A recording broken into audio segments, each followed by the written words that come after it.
What a remarkable 3 days I've had here for the Australian Grand Prix in Melbourne. I'll tell you more about it in 8 seconds.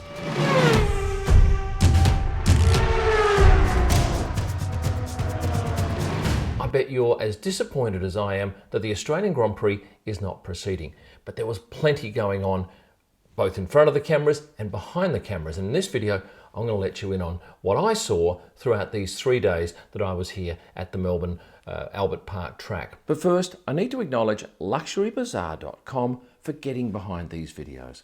This company has been around for decades and specialises in high-end accessories, in particular luxury watches. If you're after a pre-owned watch, perhaps a Rolex, Hublot, maybe even a Patek, you want to be sure the seller is both trusted and respected.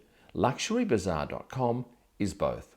There's a link in the description below, so check them out, LuxuryBazaar.com.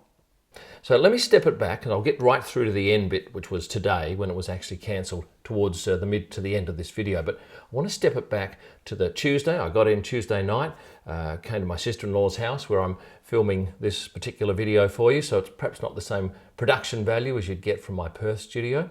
And then on Wednesday, I headed down to photograph Pierre Gasly, who was working out with his trainer, Piri, in the gym of his hotel. So I spent about an hour and a half with the two, and it was quite interesting watching them go through their routine. Pierre is a very focused young man. I particularly love this shot. That was Pierre in the morning in the gym at his hotel. And then in the afternoon, I went to the track where I saw the likes of George Russell sitting with his engineers for a good probably 90 minutes out on the hospitality suite veranda.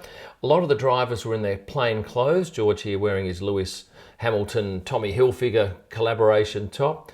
We had Gunther Steiner here in a non-logoed shirt. Romain Grosjean came in with his trainer, Kim Keedle, on bikes. They've been doing quite a bit of bike riding around Melbourne. I met for the first time Charlotte Sign. This is Charles Leclerc's new girlfriend. Then there was the launch of the new livery for the Renault F1 team. Now, while this is all going on, there is a little bit of talk, and I had a chat with one of the mechanics at one stage and said, "How are you faring?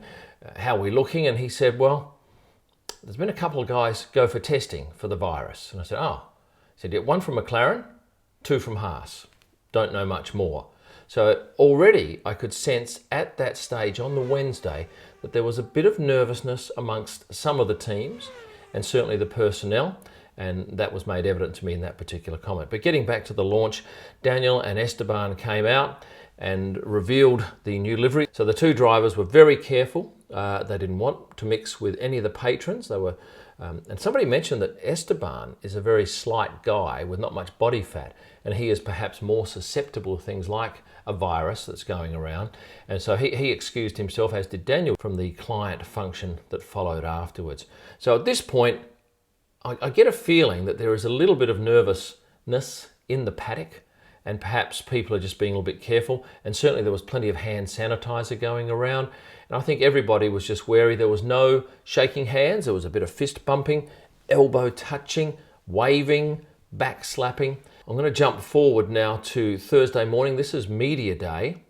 And I get in early in the morning and there's plenty of crowds out on the Melbourne Walk and they're all expecting the drivers.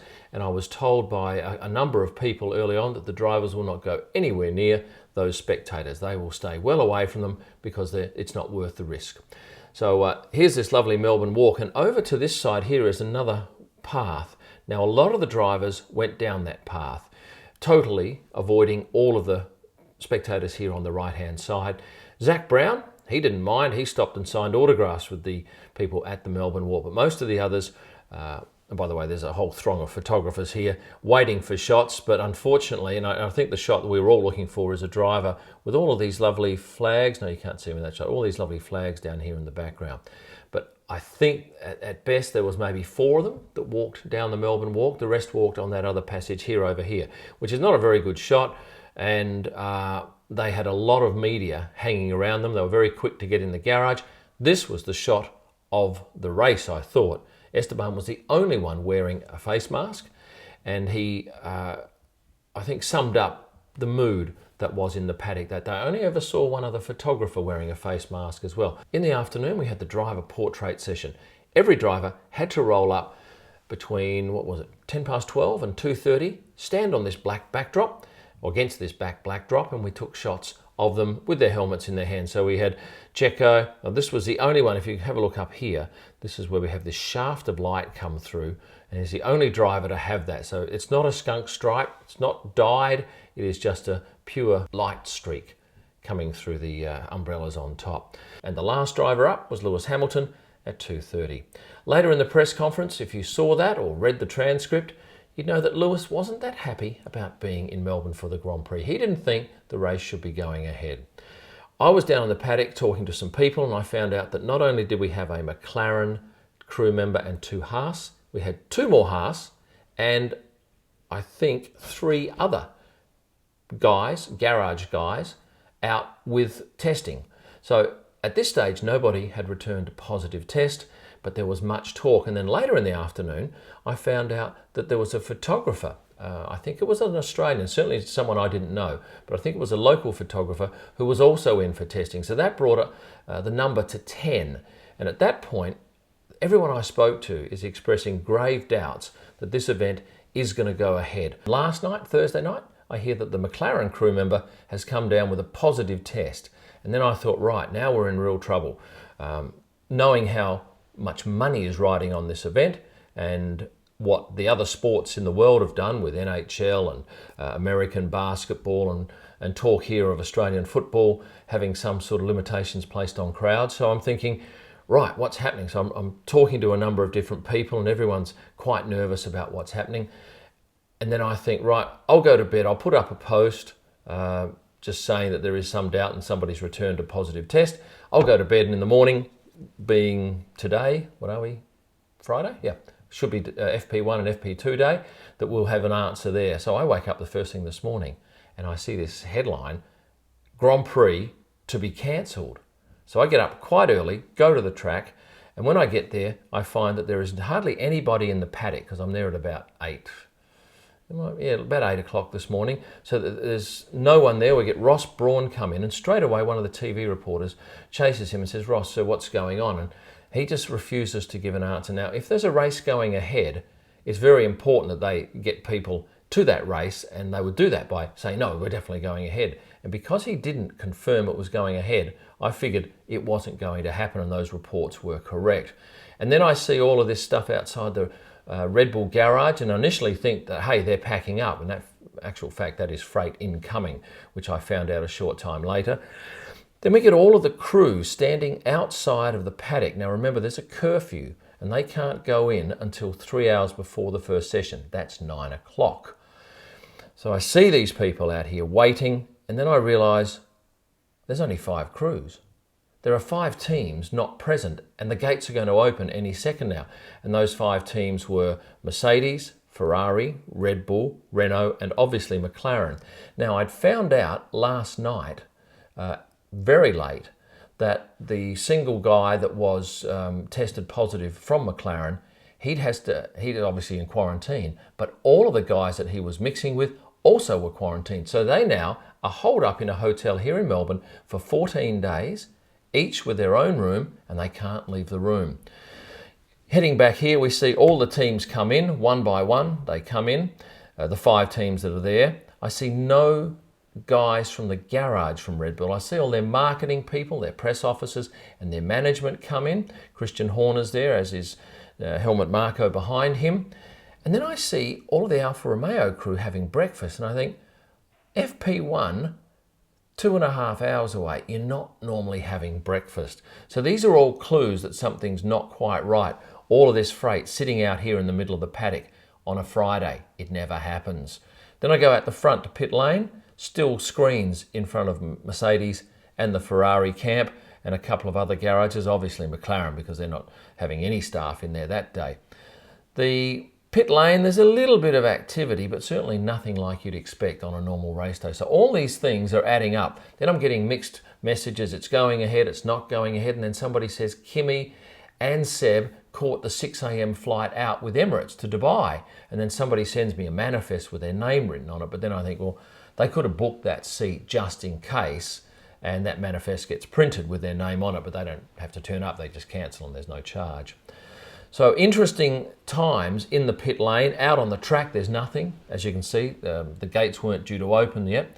So I figure that these spectators must be ready to come in. Then somebody says, no, the gates have been locked. The Premier of Victoria has said, don't let them in. 15 minutes before the gates are due to open, no go. So I take off out there and I pass all these concession stands that won't sell a single thing today.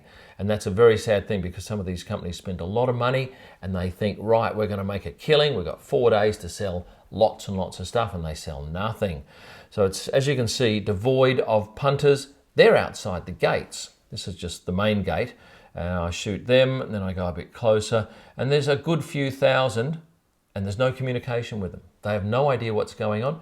At this point, it's pretty obvious that Formula One have been in talks with the local organiser, certainly last night and again this morning from very early on, and there's a debate as to who's going to call it off, because there's some huge liabilities.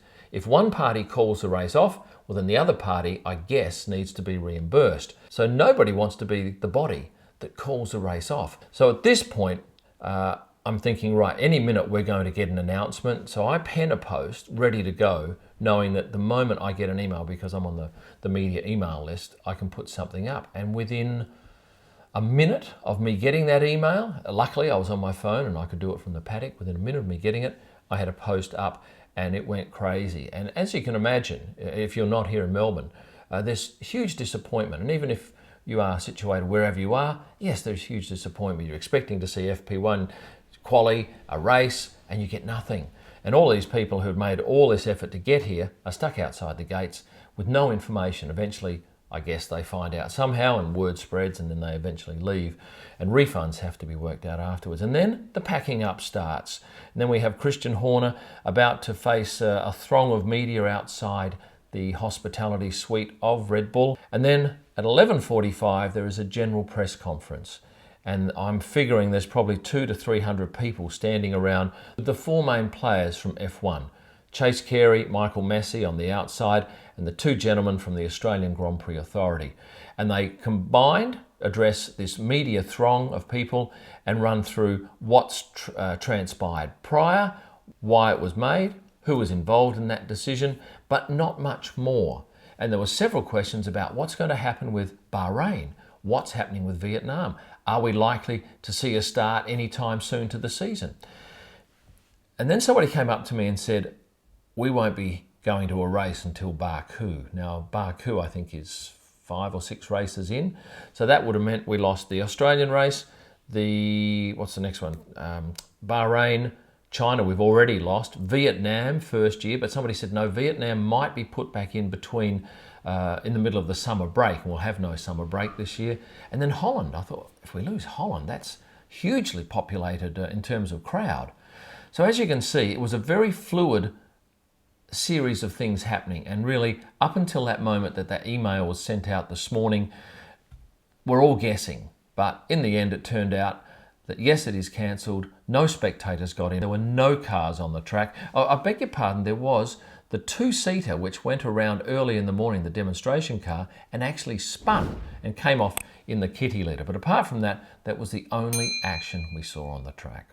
So an amazing few days here in Melbourne, and unfortunately we don't get to see race 1 of 2020. But listen, thanks for your attention. It's been enjoyable telling you my side of the story. Remember, you can see all of my picks at prostarpicks.com. You'll see my podcasts and blogs at kimillman.com. You'll see all of my videos on my YouTube channel, where you're watching right now. And for live picks from the track and during the off-season, and we've got a longer off-season, head to Instagram at Kim Illman. Thanks for watching, and stay passionate.